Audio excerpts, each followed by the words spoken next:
Hey, this is Bijal, and welcome to another episode of Be Epic Daily. And my guest with us today is my dearest wife, Yogi Palmer. Yogi, welcome to the show.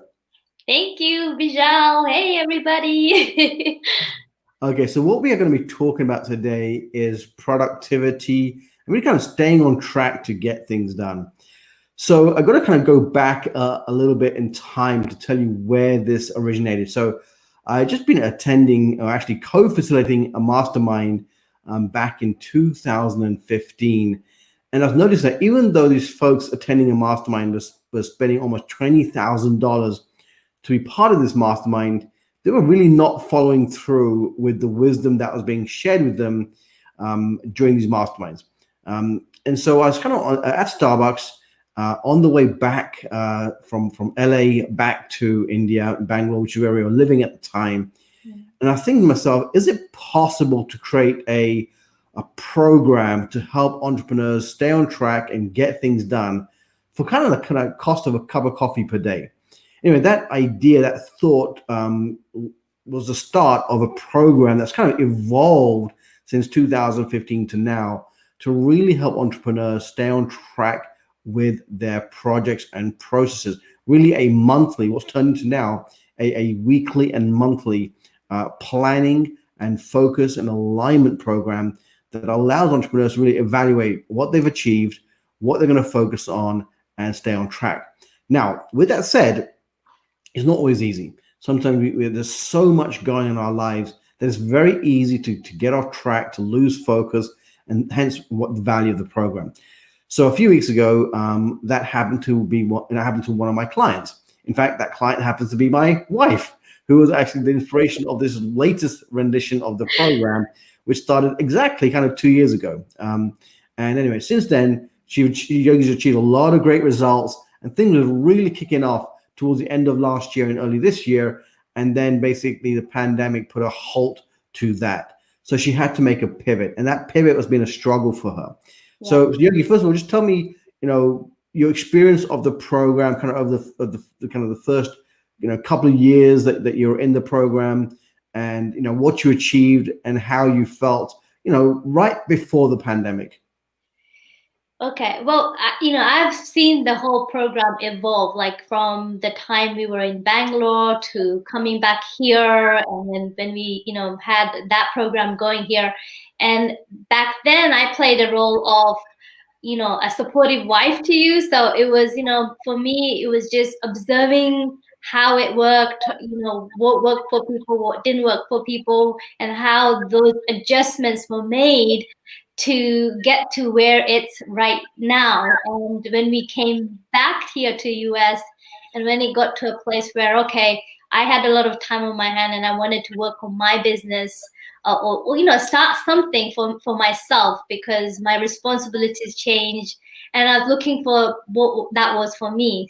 And that's when I was like, okay, I'm going to do this organizing business. This is where my passion is. But in order for me to do that, because I'd never been an entrepreneur before, it was a challenging task to take on for the first time as an entrepreneur. So I remember, bringing this conversation with you and said, hey, that program that you had going on, why don't you restart that? And it was for my selfish reasons. And I encourage you to start that program again here in the US, so that I could benefit as an entrepreneur. So I asked you, okay, look, I'll support you with the program like I've always done in the past with all your, work related stuff as well as personal stuff. But this time with the business side of it, I want to be a participant rather than, just somebody who just supports you.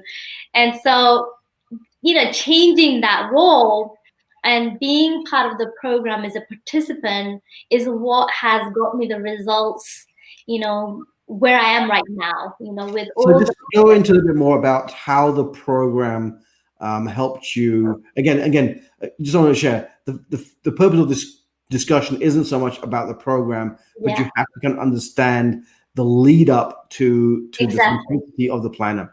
So just tell me a little bit about your participation in the program itself and how it helped you stay on track. Okay, so the weekly meetings that we have, we get clear. Well, first of all, we have a monthly planning. We plan out what our month is going to look like. What are the different projects we're working on? What do we need to get done? And get as clear as possible. And then what we next do is, break that down over the, 4 weeks. In the month, and then on a weekly basis, so we are touching base as a group, going through what we're getting done, where we're having challenges, what we need help with, and the group is supporting each other. The members of the group is supporting each other to get us through those challenges sometimes. And we have one-on-one calls on a daily basis with where we get partnered up with different members in the group, where we are holding each other accountable. And that is, my God, is working really well, because I think if I didn't have that, I would probably go through some days where I'm not doing what I said I was going to do, or what was on my task list, right? And it slips away sometimes. So having somebody hold you accountable, okay, this is what I'm going to get done. That person then knows that, okay, this is what I'm going to hold that space for Yogi to get that done. And then reverse, same for I do. Yes, let me just kind of summarize. So the key components here is the importance. We start off with quarterly planning, actually. That's So right. we're actually in the very early days. It's almost annual planning, then quarterly, Yeah. then monthly, then weekly. But I found that working entrepreneurs at monthly, the quarterly, monthly, weekly, and the daily accountability were the key components. Now, but let's quickly share what is it you actually do. Okay, so I'm a professional organizer. I help people with their organizing and also decluttering. And we do projects for home and office. And the other aspect, which is the digital world, right? We have so much, stuff even there. So I do home office related stuff with, physical stuff as well as digital. Yeah. So okay, so over the course of God, since almost five plus years now, Yeah. I've designed various planners, monthly planners, weekly planners, even daily planners, quarterly planners, thick, review books to go really deep, every variation you can think of. Right. We should start off with 3-day planning, got it down to 1-day planning, Yeah. got it down to just even 2-hour monthly planning. The reason being is that time is precious. Exactly. So I'm always looking at a way, how can we be more efficient and productive? Now, with that said, about 2 weeks ago, or no, maybe 3 or 4 weeks ago now, you basically kind of had a meltdown. You kind of had and Yeah, the reason being is that about a month yeah, and the reason being is that you had to make a pivot, because most early this year you were doing predominantly or primarily in-home servicing. That's right. And then the pandemic happened. You couldn't do that anymore, so you pivoted to online, and then you made a kind of a second, I'll say pivot, but a split in terms of both the digital, office, and home, right? So all three areas, because the concepts are the same. Your space method Works for all, yeah. works for all scenarios, Exactly. and the clients you have been coaching online have been getting the same, if not better, results, because they're having to go through the work themselves. They understand, the process of identifying and letting go of these things. But let's talk about, so what happened about 4 weeks ago? 4 weeks ago, you just kind of had a meltdown. Well, here's the thing, I had things in place that were really working so well, right, before the pandemic, right? And I was being booked up, like I had to put people on a later date because I was getting so busy, right? And so when the pandemic happened, obviously those clients who I was needing to serve, right, couldn't allow me to into their home because of this situation. So and then, you know, to continue, like I continued on with my the marketing that worked for me, and you know, with that, like I wasn't getting as many inquiries or leads that I needed, you know, at some point. And so, you know, I got to a place where I was like, okay, this is not working. Like I'm not connecting with the right people right now. They don't want me to come into their home. And the online coaching that I provide, it's, you know, it's something that I know I can help them through that, because I have done that with other clients from, you know, other parts of the world, right? And but you know, it was challenging. So I had a meltdown, and you know, I kind of So let me summarize. Essentially, you didn't know what to focus on. You didn't know which project to focus on. You weren't sure what processes you should spend your time doing. What exactly. will yield the most results. I lost clarity. I lost clarity of, you know, which direction I was going, because the plan that I had didn't support, you know, this current situation, right? Yeah. So it was like, okay, this is not working, da da da da da. What do I do? And I took a week to just kind of like figure out things, and then the breakdown happened. We had that, you know, long conversation where we're like, okay, let's look at this, and what has come out of that conversation and what followed, and from, you know, creating this for me was the key to what is happening now. And So when Yogi came to me with kind of like, well, when he came to me, I was fully aware of it, living in the same home. yeah, But I kind of went back to the planners I created. It's okay, which of these planners, either ones I've bought from many of the, you know, gurus to just kind of evaluate, and none of them really seem to do the job. They're overly complicated. I think it's filled with elements that are really designed to you know look what like was a planner and tracker. what was happening was I was taking so much time filling out information, and so it was eating up a lot of my time as well, where, you know, with the other planners that we had. So with this new planner that we have, or tracker, which I'll let you explain how it came to doing that, has been a game changer for me. Yeah. So as I was saying, you know, so all the planners I've created in the past, the ones I've been, you know, I'd bought to see if they were a good fit for the program we ran, just simply were not working for me. Even the ones I created, I just felt, you know what, it's too complicated, too much to do, and people would just end up not doing it, including my own wife. Right. So we sat down and basically we created a 2-page planner, right? As simple as it could get. Do you want to kind of just hold up Yeah. your 2-page planner? So this is the, you know, first one, and it's got basically my 3 main projects that I am working on for the next 90 days. So we, Yeah. you know, created a game I'm plan. gonna share. I'm gonna do a screen share in just a second so we can get deeper into it. Mhm. So how did it feel to get it down into 2 pages? So first of all, so here's what we did. Let me go ahead and share the screen so we can actually see what we put on those 2 pages. Mhm. So give me a second here to share my screen.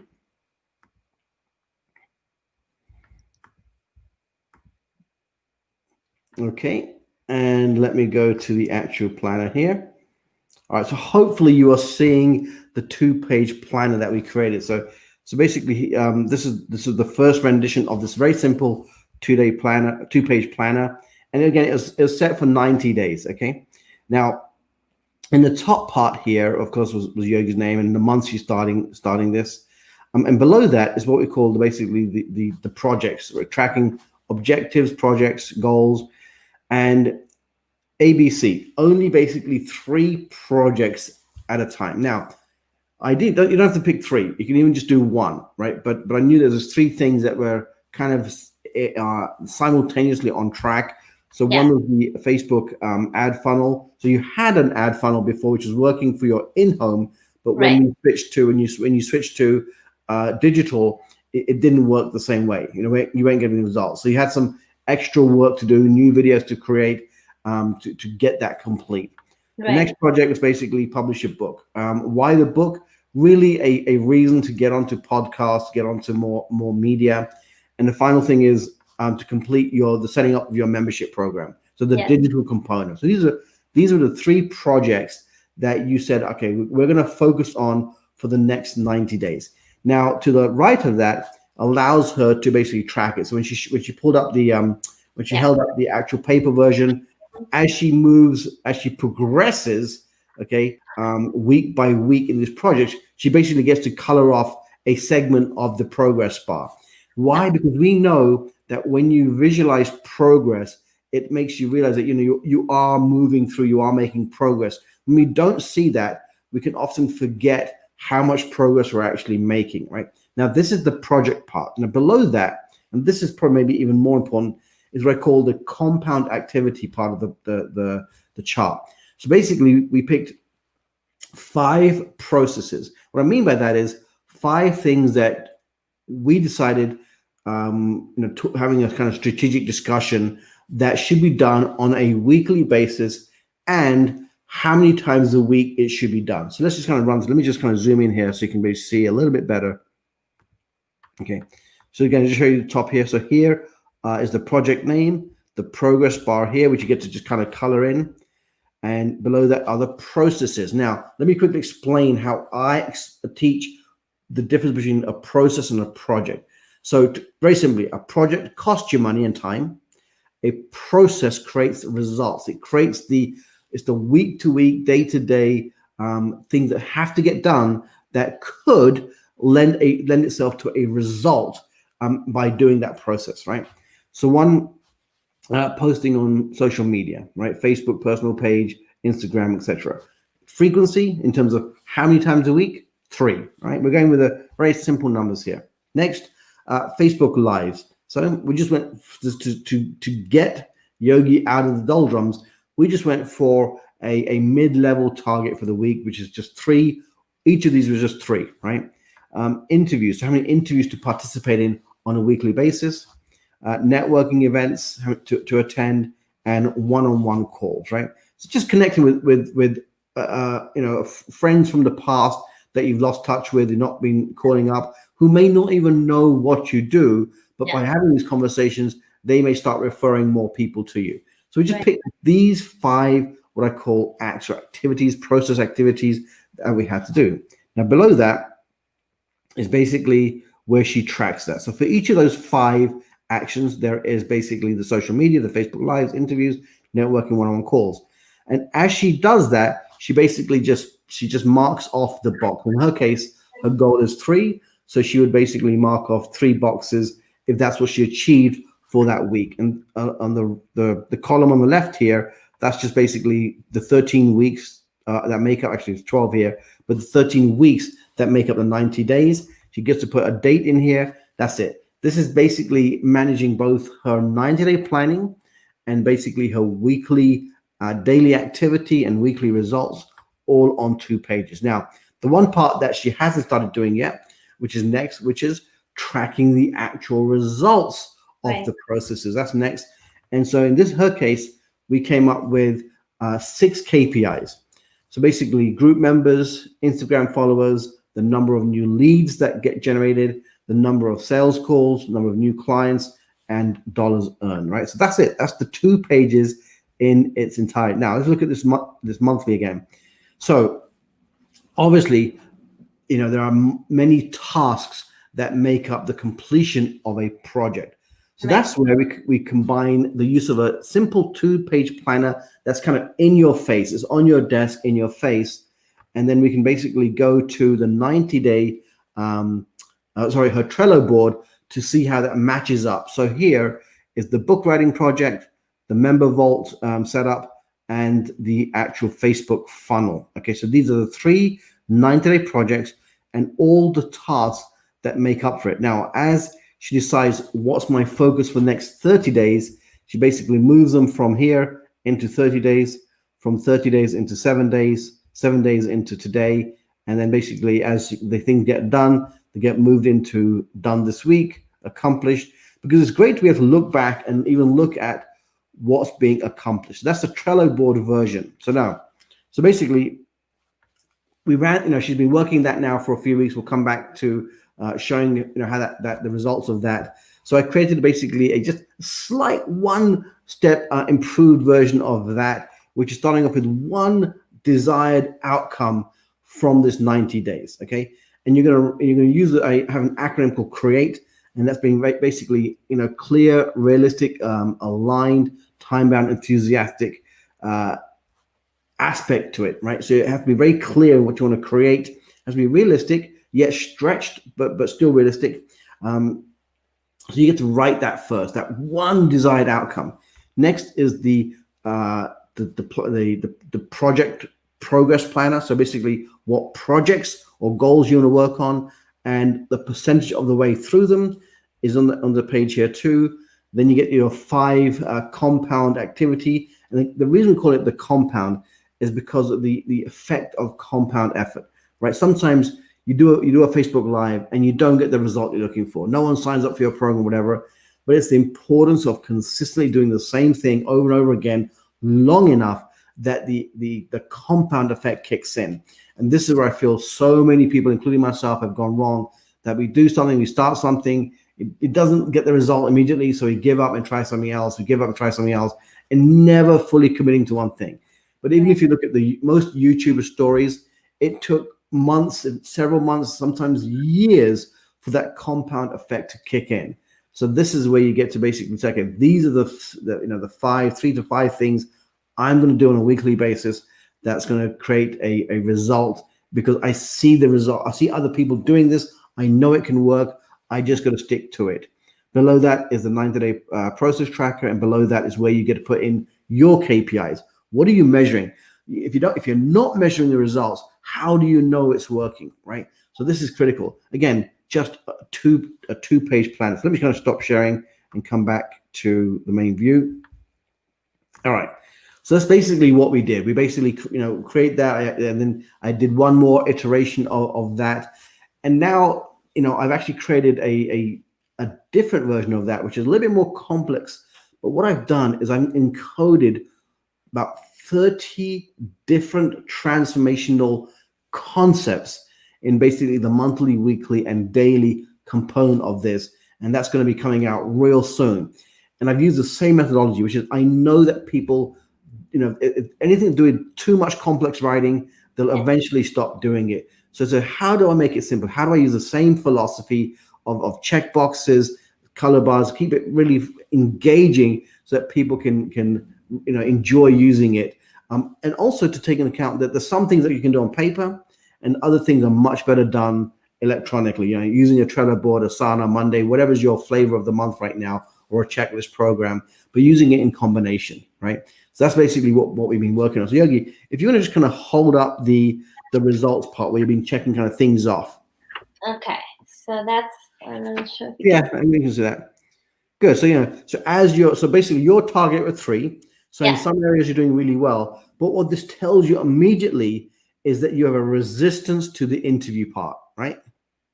Or the networking. Is the interview networking? Yes. And it's, it's the results shows, right? When you have it in front of you, you're like, okay, why is this area, am I not, getting myself those ticks, right?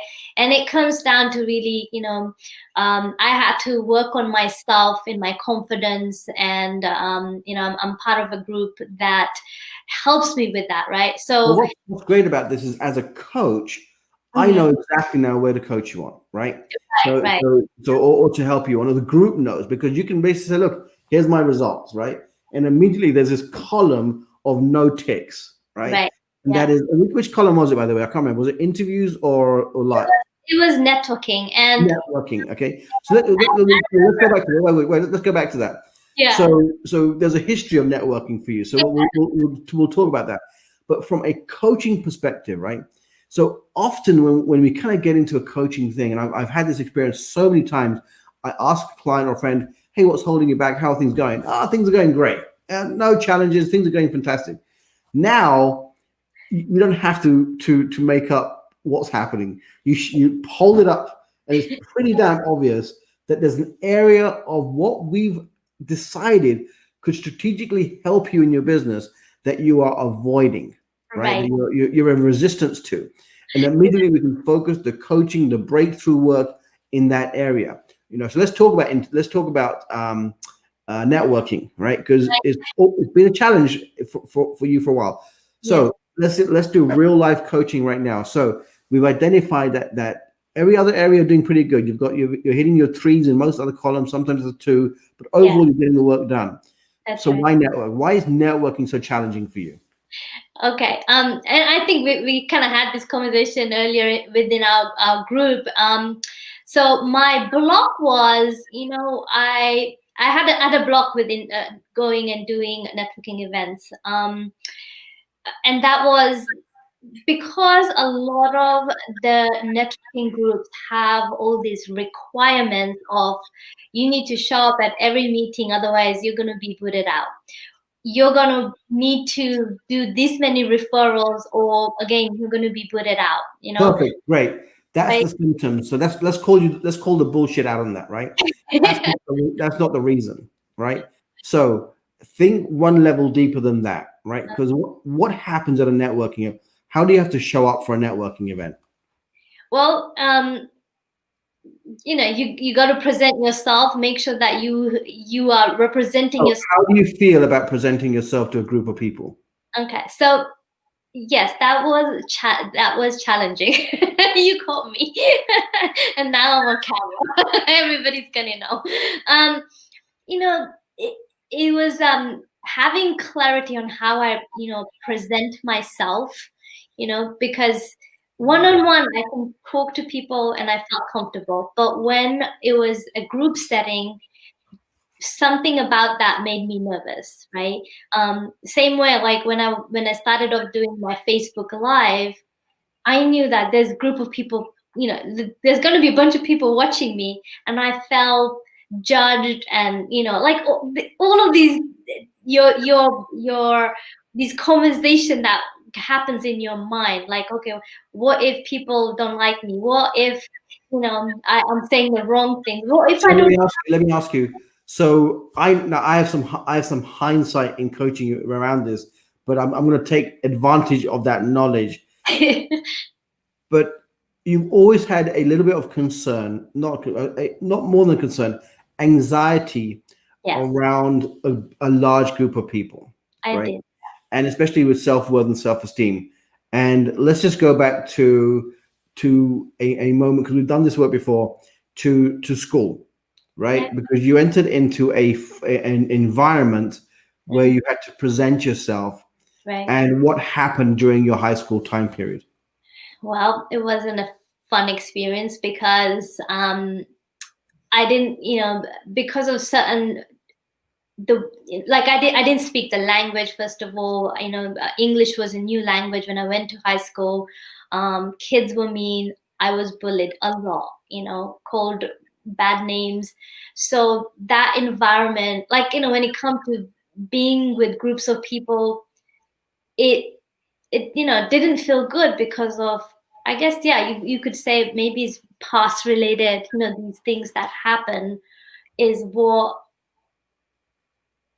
my mind tells me, being judged, being not good at something, or and looked down upon, and the result of that was obviously bullying, and not treated with love and kindness and respect, and so I guess maybe it's that is behind that.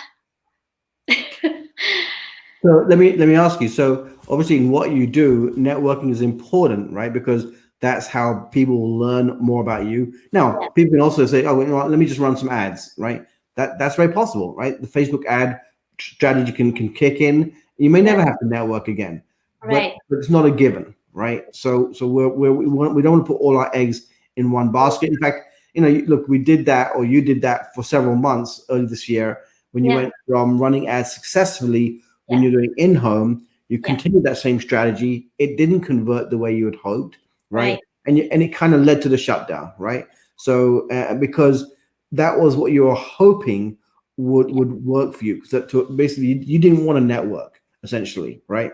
You've been yeah. fighting networking for about a year That. now.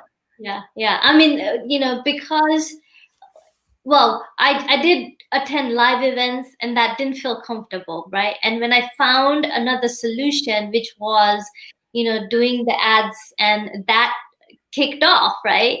It was like, okay, I don't have to do this anymore. I can, still do what I do best and serve, my clients, and in the work that I'm super passionate about, right? And I don't have to go and meet groups of people anymore. So I stopped doing those networking events. And even, when you were going to those events, I know you're like, okay, you coming with me? And it was like, I felt such, like being dragged almost. So, and here's why. I think people, let's again, these are layers of complex issues, right? This isn't just about I don't like networking, right? Because at the end of the day, if we can look at networking as simply a social interaction, right, and drop the agenda, yeah, it changes the whole nature. I think the reason that people don't enjoy networking is that the most people enter into networking environments with an agenda yeah, of collecting leads, an agenda of selling what they do, and everyone's got the same agenda, and it kind of feels like everyone who can sell each other the best, and right, and it's a horrible environment to enter into when people are just kind of throwing themselves at you, right? So understanding that there is a right and wrong way, and I have the benefit of working with, Casey Eberhardt is probably world renowned at teaching people a true art of networking. I've never seen anybody network the way he has. In fact, he was his teachings of networking are well known around the world, and what he teaches changes our approach to networking, tremendously, right? But there's another component to this too, right? Which is the post networking, right? Mhm. So here's where, so you have a challenge even going to a networking event. Now Right. you started to realize, correct me if I'm wrong, and you can share your thing, but you have attended a couple of networking events.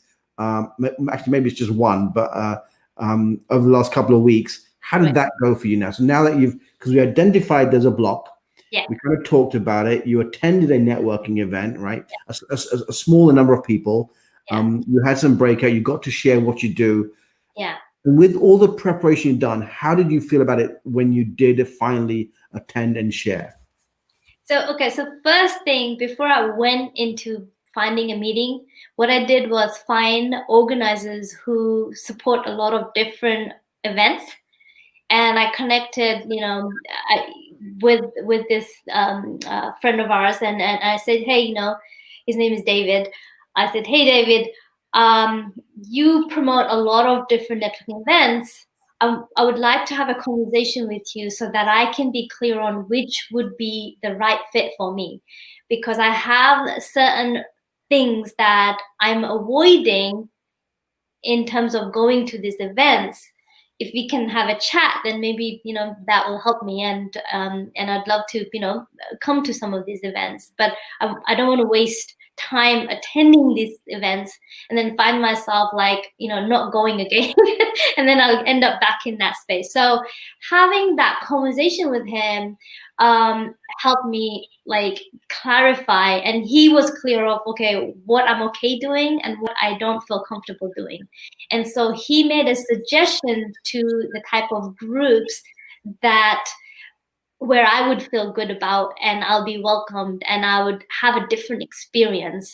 And I attended my first one about a week back, and it was very different.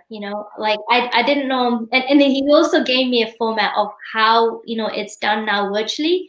So I was able to prepare myself even before going there, right? And when I attended, it was like, okay, I needed to introduce myself, and also learn from other people. How are they doing it? Because they've been going again and again. And then just connecting with everybody. So it was a positive experience, and I think it's because of the steps I took before that.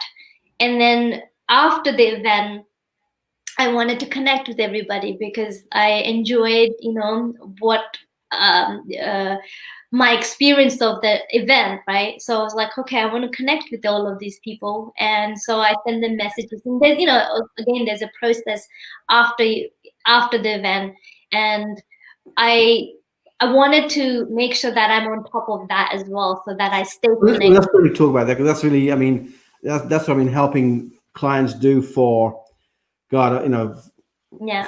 for almost 10 years, right? Which is how to use virtual assistants to help with these things. So, one of the things I've seen is that entrepreneurs are typically horrible at follow-up, right? Yeah. But one of the three things, they don't do it well. And if they are doing it, it's very time consuming for them, right? Yeah, I'm guilty of that. I like when it was live events, I collected a lot of business cards, shook hands at the event, and then came home with those, and then didn't take the next, steps. Like I did with a few people, but not all of them, Yeah. And And I've been showing people how to use a $5 per hour virtual assistant, even if it's just 1 hour per day, so $100 a month, to manage that deal flow. right. So following up, helping schedule appointments, Mhm. all of the busy work, and Yeah. and this is done in a very ethical way in terms of what I've taught you is rather than just connecting with somebody and immediately sending them oh, here's what I do, here's my links to my site, here's links to my video, is to ask questions, right?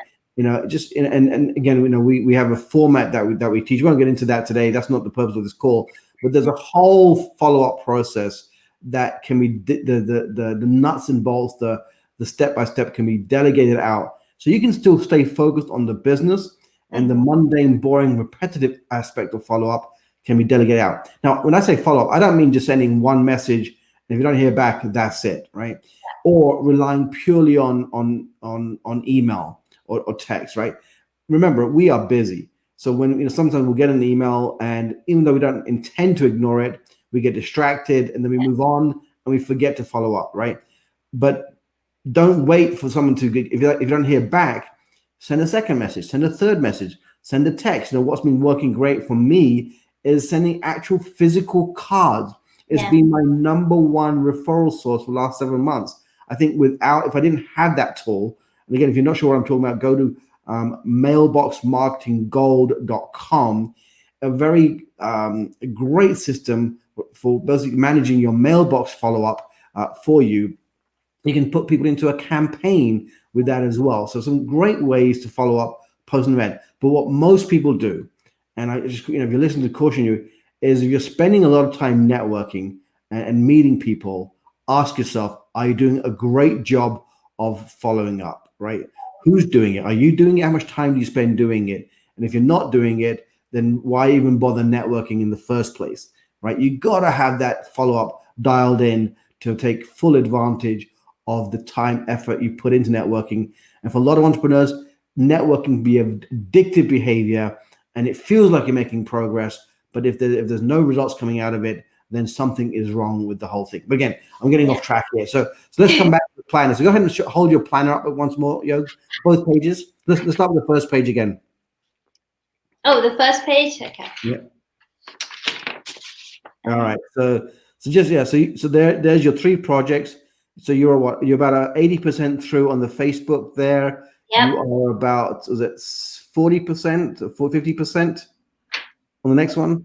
Yeah, 40% on the book project. And the last one there, what's that last one? It's about 70%. So how does it make you feel that that it's on your desk, you see the progress bar? How do you feel when you see that on a daily basis? It when I look at it, it's the because I'm taking the time to like sort of color in where I'm at. It's it's exciting to know, okay, I've only got this much left to do, and I'm already like, I'm still on my first month. This was a plan I had created for 90 days, right? And to see that how quickly I was able to move forward to where I am right now, since I started, beginning of August, it's a great feeling. Like, I feel accomplished. I feel like, okay, I am, almost there, about to reach that, where I wanted to be, and get these projects complete. So it's a really positive feeling, and I know that the 5 things I had set up, okay, that I'm tracking here on this sheet, okay, is showing me how I'm doing. And it's also showing me things where I am being, challenged. Like the networking thing was a challenge, right? As soon as I attended one meeting, right, the result of that was, let me see, how many was that? 1, 2, 3, 4, 5, 6, 7 phone calls, one-on-one calls I did, right? Which would, and these are people that I don't know, right? That would have not happened if I didn't attend that one meeting. Okay, so now even about my thinking about networking, that's helped me shift my mindset of, about that, the block that I had. It's like, okay, I see, and these people who I have talked to, a few of them are actually in those situations where they are needing the support from me.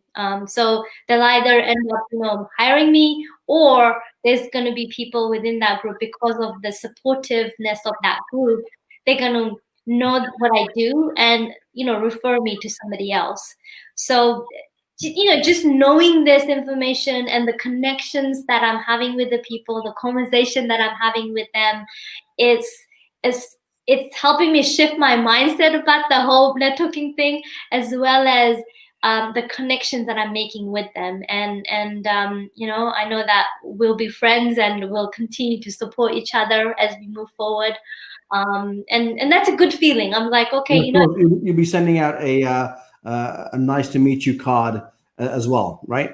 Yes. And so, and it's also helping me, put new things in place, as I'm working on it, because as I'm doing the work, I'm realizing, oh, it'd be nice to have this part, with this. So like the follow up, that you share, when you meet somebody for the first time, you're not going to ask them for their address so that you can send that, nice to meet you card. It takes time. You've got to build that relationship. There's a process to that, which I am starting to learn and understand, and do the work for that, to get to that place of, okay, now we're friends.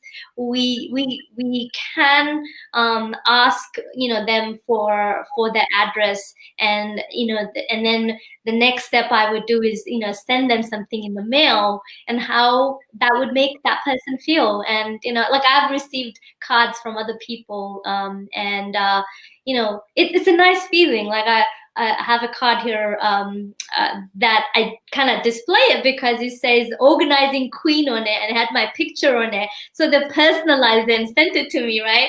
And so I don't want to throw it away. I was like, okay, this is just so precious. And, it just made me feel so good that I wanted to do the same for other people as I meet, new people, and even my clients, when they receive something in the mail from me, it's a nice warm feeling.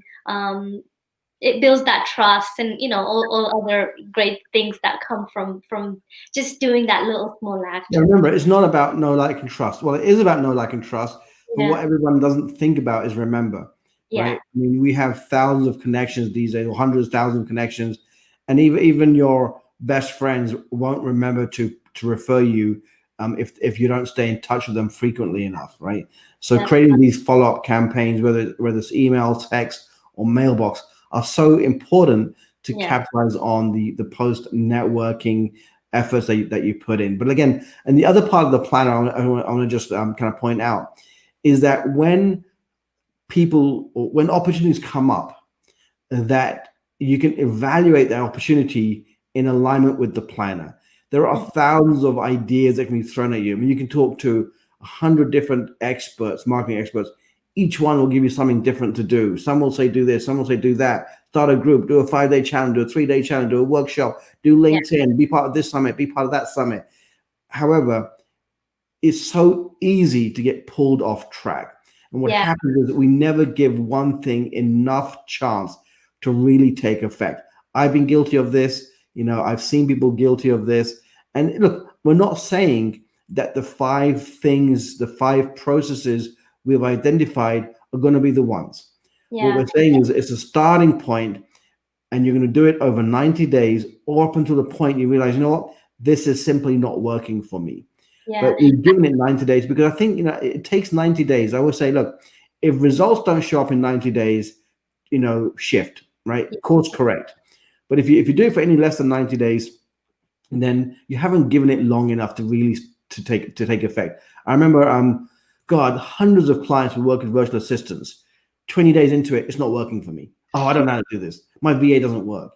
And 90% of the time, it was never the VA. It was always the client, from lousy instructions, not even knowing if what they're outsourcing is gonna work. I would get so frustrated with not the VAs, but with the clients. I'm like, you know what? You don't even know how to lead somebody. You're not even checking in to see what results they're creating. How can you say it's not working for you, right?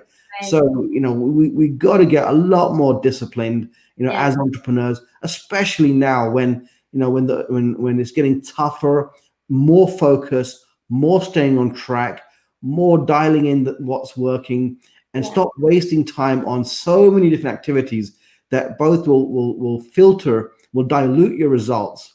That's a very good point that you bring up, because I think before having this tracker, because there's so many people wanting to help you and support you, they throwing all these ideas at you, try this, try that, and your mind, from like not having the tracker, okay, what happens is you're like, oh, maybe I should try that, maybe I should do that, and you get like to a place where there's just too much, right? And you don't know what to focus on, right? And so by creating these set rules for within this tracker, right, I was like, okay, I'm just going to focus on this, and as other people give me ideas and suggestions, I thank them for that, and I tell them that right now I'm focusing on, I have a plan that I'm focusing on, but I appreciate what you have shared with me, and I keep it here in my list of all the suggestions that I've had, right? And if I need to, for instance, if this doesn't work, okay, I can go back to those suggestions and say, okay, what about these friends who had suggested this for me, I can use now and apply and give it a go, right? Give it some time to work on that. Right. So one of the things I learned the hard way is a phrase a friend taught me, which is, as a coach or someone who's been helping entrepreneurs for over a decade, I'm never short of an idea or a suggestion, right? Yeah. It's both a blessing and a curse. I mean, I can sit down with pretty much any entrepreneur and come up with, what I call $1 million ideas for them, right? And often, my enthusiasm will take advantage of me, and I just kind of go and just spurt out, well, have you tried this? Have you tried that? You should do this. You should do that, right? Saying that as a coach is easy. I know that most coaches don't do 80% of what they teach people, right? Just flat out don't do it, right?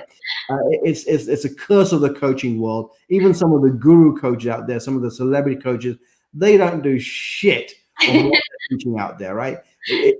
What they teach is what they can sell, right? They don't follow their own talk, and I know that, having worked behind the scenes for a decade with many of the celebrity gurus out there who are teaching and get paid umpteen amount of money from companies to coach them and teach them, but behind the scenes it's a cluster F stuff. Anyway, believe it at that. So so this is so important. So one of the phrases I learned is, may I suggest ? Right? And and then you have the choice. So you know what? Actually, right now I'm okay. I want to stay focused on what I've got going on, and we'll see if it works. And you can also say, yes, I'm open to suggestions, but right now I am staying on track, right?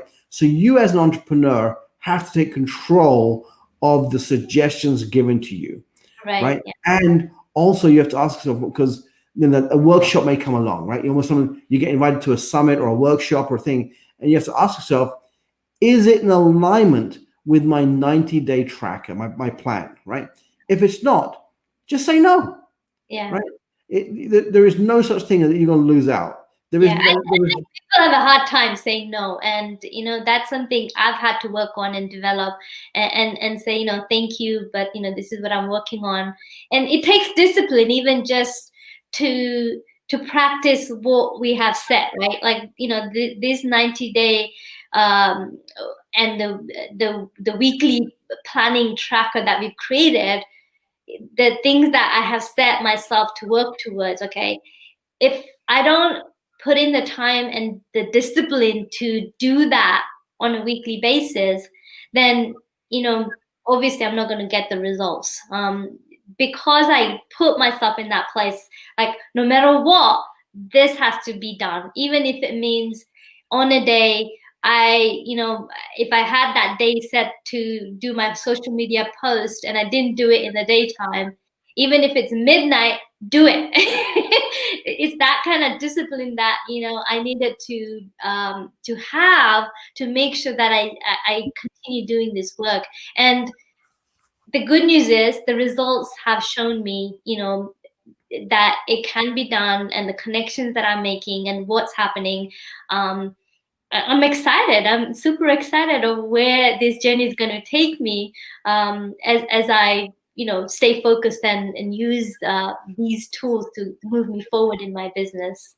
That's awesome. Well, first of all, thank you. You know that you opened up and being authentic about your sharing about what's working, what's not working, where you're finding resistance, and so look, there is a better way to beeline yourself to the results you want to create. Right? A lot of times we allow our emotions and we allow our fear of loss, fear of missing out, to take us so far off track into this direction and that direction. And and then it allows for overwhelm. It allows for the creation of the results we're looking for. So I'm going to encourage you to beeline your way to the results you want to create. If you want a version of the 2-day tracker, just leave me a comment, reach out to me on social media, Facebook or whatever. And also I'll put some links below this video that can actually get access to the 2-day tracker and customize it for yourself. And more importantly, I'm going to be launching a new Evolve tracker on the back of this that I mentioned it earlier on. It's got about 24 different transformation technologies built into it that reduced amount of writing you have to do, but really allow you to see if you're staying on track on a monthly, weekly, even daily basis. And I believe it's going to be so transformational. And it comes with a course, which is literally a decade of my experience in coaching, embedded into literally a easy to use planner, checklist, tracker, and mini journal as well. So if that's of interest to you, please click on the links below. You'll learn more about it, and you can be doing a webinar on that soon as well. But again, thank you so much for joining us and sharing your story. Thank you, and I'll see you soon. Remember, beeline your way to success. It's the fastest track to get there. And again, if you want help with your business, you want to kind of say, hey, Bijal, can you help me put together my 2-day, my 2-page 90-day planner? Let me know, and let's see how we can help you stay on track and get the results you desire in your business. Yogi, bye for now. Time to buzz off. Bye.